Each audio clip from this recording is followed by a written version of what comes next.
প্রায় ৪০০ বছরের প্রাচীন সেনেদের এই রাজবাড়ি। সেনেদের কোনো পরিবার তীর্থ ভ্রমণ করতে এসে এই ভাগীরথীর তীরে ছায়া শীতল পরিবেশে খুব মানে পছন্দ হয়েছে এবং কুলুগুরুর নির্দেশে এই রাজবাড়ির তৈরি করেন। এখানে সেনেদের কোনো বংশধর এখানে এসে বসবাস করেন। এই জায়গায় রাজবাড়িটা এখনও আর কি ভগ্ন অবস্থায় পড়ে আছে।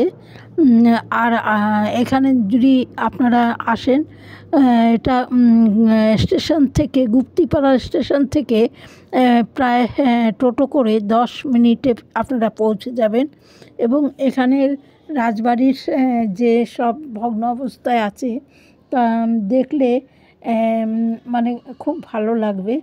আর এখানে আরও কয়েকটি মন্দির আছে দেখার মতন।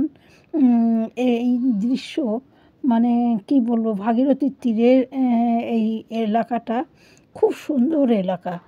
আর ভালো লাগবে আপনারা যদি এসে এখানটা ঘুরে যান।